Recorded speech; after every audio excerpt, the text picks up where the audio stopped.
Please subscribe our channel Quest India and press bell icon for all notification. नमस्कार दोस्तों, मैं हूं doctor Dalbir Singh. आप देख रहे हैं यूट्यूब चैनल क्वेस्ट इंडिया। दोस्तों आज बात करेंगे एक एडवर्टीजमेंट के बारे में जो government of NCT of Delhi की तरफ से आई हैं और ये वैकेंसी हैं Delhi subordinate service selection board की तरफ से, जिसका एड्रेस है कड़कड़नुमा दिल्ली के अंदर। दोस्तों ये बहुत सारी वैकेंसी हैं और जो आपकी ऑनलाइन एप्लीकेशन फिल होनी है ये 25 मई से स्टार्ट होगी। तो अभी आपके पास टाइम है क्योंकि 13 तारीख को मैं रिकॉर्ड कर रहा हूं और 12 तारीख को ये एडवर्टीजमेंट आपके सामने आई है। यहाँ पे जो वैकेंसी हैं दोस्तों ये टीजीटी की तरफ से, यानी कि टीजीटी की वैकेंसी बहुत ज़्यादा हैं।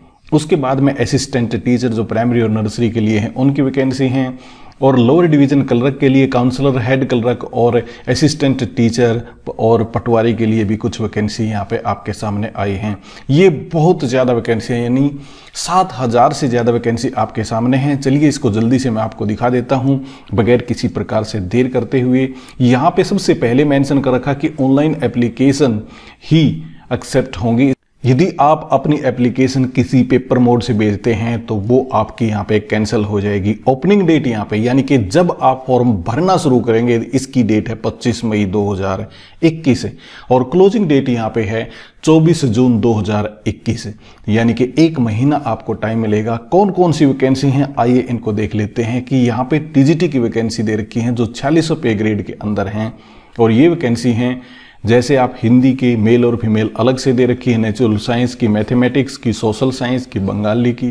और उसके बाद में प्राइमरी की जो शुरू होती हैं आपकी assistant teacher primary, assistant teacher nursery, LDC ये लोअर डिवीजन क्लर्क की, काउंसलर की, हेड टीचर और एक बार फिर असिस्टेंट टीचर प्राइमरी जो न्यू दिल्ली म्युनिसिपल काउंसिल के अंदर आती हैं। यहाँ पे देखिए कि असिस्टेंट टीचर प्राइमरी की हैं, ये डायरेक्टर ऑफ एजुकेशन के अंदर हैं, डायरेक्टरेट के अंदर, और यहाँ पे है म्युनिसिपल काउंसिल के अंदर। ये दो अलग प्रकार के स्कूल हैं दिल्ली के अंदर। यदि आपको नहीं पता तो मैं आपको ये थोड़ा सा समझा देता हूँ। और यहाँ पे कुछ वैकेंसी आई हैं पटवारी की, तो ये बहुत ज़्यादा वैकेंसी हैं, 7000 से ऊपर वैकेंसी जैसा मैं आपको बता रहा था। यहाँ पे आप देखोगे तो वैकेंसी टोटल इस लाइन में शो इन्होंने कर रखी हैं। यहाँ पे हिंदी की वैकेंसी जो फीमेल की है 551 है, उसी प्रकार से मेल की 556 हैं, और नेचुरल साइंस की मेल की 1040 हैं, फीमेल की 824 हैं। इसी प्रकार मैथ की फीमेल की 1167 वैकेंसी हैं, बहुत ज़्यादा हैं। और यहाँ पे मेल की देखोगे तो 988 वैकेंसी हैं। सोशल साइंस की 469 वैकेंसी हैं, इसी प्रकार फीमेल की 662 हैं। असिस्टेंट प्राइमरी टीचर की 434 वैकेंसी हैं। तो बेहद ज़्यादा वैकेंसी यहाँ पे हैं और आप यदि इसके अंदर एलिजिबल होते हो, यदि क्राइटेरिया आप फुलफिल करते हो तो आपको तुरंत ही यहाँ पे अप्लाई कर देना चाहिए। और यहाँ पे जब तक आप एप्लीकेशन को अप्लाई करेंगे उसका टाइम दे रखा है रात के 11 बजे तक आपको ये अप्लाई यहाँ पे कर देना होगा। थोड़ा सा नीचे आपको दिखाता हूँ, एजुकेशन क्वालिफिकेशन के बारे में मेंशन कर रखा है। और यदि आप एजुकेशन क्वालिफिकेशन की देखेंगे तो आपका बीए यानी कि ग्रेजुएशन लेवल यहाँ पे होना चाहिए, चाहे आपने ऑनर्स कर रखा हो या फिर आपने नहीं कर रखा हो, सिंपल पास कोर्स आपने कर रखा हो। 45 मार्क्स की यहाँ पे डिमांड की गई है। और यहाँ पे अलग अलग और भी कई सारे हैं, जैसे साहित्य रत्न ऑफ हिंदी साहित्य के अंदर से आपने कर रखा हो, यानी कि अलग अलग प्रकार की जो डिग्री दी जाती हैं हिंदी के अंदर, उन सब के अंदर भी आप यहाँ पे अप्लाई कर सकते हैं। एज लिमिट जरूर दे रखी है और वो आपकी दे रखी है कि 32 साल। और यहाँ पे पे ग्रेड आपका मेंशन कर रखा है कि 9300 से 34,800 रुपये आपका पे ग्रेड है। 4600 पे ग्रेड के अंदर ये हैं और नॉन गजेटेड पोस्ट आते हैं ये, और ग्रुप बी के अंदर हैं, परंतु नॉन गजेटेड पोस्ट यहाँ पे हैं। यहाँ पे कुछ कॉन्ट्रैक्ट एम्प्लॉय के बारे में बता रखा है कि मैक्सिमम पीरियड 5 साल के एज लिमिट की उनको छूट यहाँ पे दे दी जाती है। यदि आप यहाँ पे हिंदी मेल के बारे में देखोगे तो वही सिंपली सेम दे रखा है जो फीमेल के लिए है, तो इसके अंदर कोई बदलाव मुझे नहीं दिखाई दिया।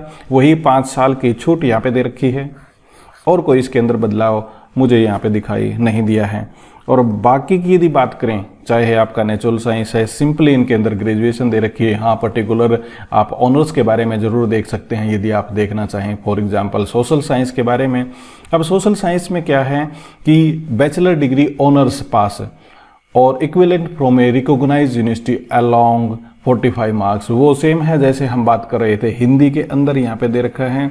और यहाँ पे एक है 2 subject of which at least 1 out of the following should have been elective level. Elective subject आपने जरूर कर रखा हो यदि आपने ऑनर्स कर रखी है, और वो इलेक्टिव सब्जेक्ट आपका इंग्लिश, मैथमेटिक्स, नेचुरल या फिजिकल साइंस या सोशल साइंस से जरूर आपका यहाँ पे कर रखा हो यदि आपने ग्रेजुएशन कर रखी है ऑनर्स से। तो ये थोड़ा सा सोशल साइंस के अंदर आपको बदलाव जरूर मिल जाएगा यहाँ पे।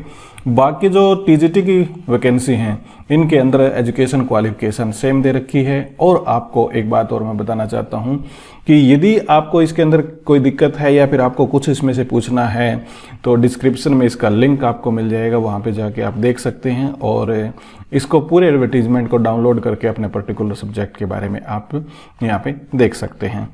यहाँ पे डायरेक्टरेट ऑफ एजुकेशन के अंदर जो वैकेंसी है, टोटल वैकेंसी यहाँ पे 34 हैं।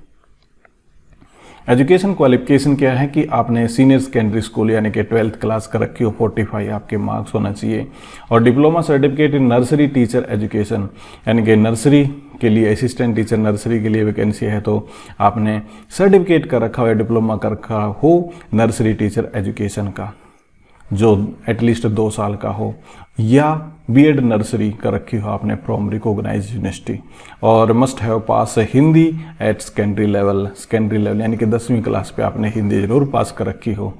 इसके बाद में पे स्केल आपका 4200 इसके अंदर आता है, और यहाँ पे एज लिमिट 30 से ज़्यादा आपकी एज लिमिट नहीं होनी चाहिए। एज रिलैक्सेशन आपको दी जाती है पैरा 7 के अनुसार, तो वो आप देख सकते हैं जैसे आप कैटेगरी वगैरह के अंदर यदि हैं। और यदि आपने यहाँ पे एक चीज़ और मेंशन कर रखी है, और वो मेंशन है कि आपके 1 time relaxation upper age limit up to maximum period of 5 year. और ये एज रिलैक्सेशन किसके बारे में है? The quantum of age relaxation will be subject to number of years spend in the department on contract base, यानी कि government की जो जॉब आपने कॉन्ट्रैक्ट बेस की कर रखी है उसमें, और 1 साल में एटलीस्ट 120 दिन आपने काम कर रखा हो तो आपको 5 साल की यहाँ पे एज में छूट मिल जाएगी। थोड़ा सा नीचे आपको दिखाएं तो यहाँ पे दे रखा है junior secretariat assistant LDC lower division कर रखी, यहाँ पे 10वीं लेवल आपकी एजुकेशन क्वालिफिकेशन है, 10वीं पास आपने कर रखी हो, और यहाँ पे स्पीड दे रखी है 35 वर्ड की, और इंग्लिश में 30 वर्ड की यहाँ पे दे रखी है। थोड़ा सा नीचे और देखते हैं, कुछ काउंसलर की पोस्ट है, यहाँ पे ग्रेजुएशन की डिमांड कर रखी है। साइकोलॉजी के अंदर आपकी ग्रेजुएशन होनी चाहिए यदि आप काउंसलर की पोस्ट के लिए यहाँ पे अप्लाई करते हैं। टोटल वैकेंसी यहाँ पे 50 हैं, और पोस्ट ग्रेजुएशन डिप्लोमा आपका होना चाहिए काउंसलिंग साइकोलॉजी वगैरह में, 1 साल का आपका क्लिनिकल साइकोलॉजी का डिप्लोमा यहाँ पे होना चाहिए। तो इसके बाद में आगे चलते हैं, थोड़ा सा असिस्टेंट टीचर नर्सरी जो डायरेक्टर ऑफ एजुकेशन के अंदर है, यहाँ भी 434 वैकेंसी हैं। सेम इज जो आपकी क्वालिफिकेशन है यहाँ भी सेम दे रखी है, परंतु यहाँ पर देखिए कि ये प्राइमरी के अंदर है और ऊपर नर्सरी के अंदर थी। प्राइमरी के लिए आपको सीटेट की ज़रूरत यहाँ पे पड़ेगी, ये सीटेट यहाँ पे मेंशन कर रखा जो सीबीएसई के द्वारा एप्लीकेबल है। और उसके बाद में नीचे चलते हैं, उसके बाद में आपको हेड कलर की मिलेगी जिसके अंदर ग्रेजुएशन आपकी एसेंशियल क्वालिफिकेशन मांग रखी है यहाँ पे, और 40 पे ग्रेड के अंदर ये हेड कलर की यहाँ पे आता है। असिस्टेंट टीचर जो प्राइमरी है यहाँ पे, और इसके अंदर आपकी क्वालिफिकेशन 12th पास मांग रखी है। 5% रिलैक्सेशन आपको जैसे मिल जाएगी, 50% ही यहाँ पे आपके मार्क्स होने चाहिए। इसके बाद में आपने जेबीटी, ईटीटी या फिर डाइट डिप्लोमा वगैरह यहाँ से डिप्लोमा कर रखा हो। 10वीं में आपके पास है हिंदी जरूर होनी चाहिए, और सीटेट आपने पास कर रखा हो। 42 पे ग्रेड के अंदर भी ये वैकेंसी आती हैं। तो दोस्तों पटवारी के लिए यहाँ पे ग्रेजुएशन मांग रखी है, और बाकी जो चीज़ें हैं ऑनलाइन आपकी एप्लीकेशन है, इंस्ट्रक्शन आपको स्टार्टिंग में पढ़ लेनी है, और जो NCT government of NCT Delhi है उसके अनुसार आपकी सारी की सारी यहाँ पे रिजर्वेशन है वो लागू होंगी। और यहाँ पे सेल्फ टेस्टेड कॉपी सभी डॉक्यूमेंट्स की आपको रखनी है, अपने साथ में एडमिट कार्ड रखना है। ये कुछ चीज़ें हैं जो नॉर्मली ऑनलाइन एप्लीकेशन के टाइम पे आपको रखनी होती हैं, उनका आपको ध्यान रखना है। और सेंटर हैं जहाँ पे एग्जामिनेशन होगा वो दिल्ली और एनसीआर के अंदर ही होगा, और कैंडिडेट को अपने साथ में ओरिजिनल आधार कार्ड या किसी गवर्नमेंट के द्वारा इशू किया गया कोई भी आइडेंटिटी प्रूफ आपको साथ में लेके आना होगा ताकि आप एग्जामिनेशन हॉल में बैठ सकें। इसके साथ में जो इम्पोर्टेंट बात है वो है आपकी फ़ीस के बारे में। यहाँ पे 100 रुपये 100 रुपीज़ फ़ीस है। परंतु वीमेन कैंडिडेट और जो कैंडिडेट शेड्यूल कास्ट से, शेड्यूल ट्राइब से, पीडब्ल्यूडी या एक्स सर्विसमैन हैं, उनको किसी प्रकार की फीस यहाँ पे देने की ज़रूरत नहीं है। फीस एक बार दे दी तो फिर उसके बाद वापस तो मिलती ही नहीं है, आपको पता ही है।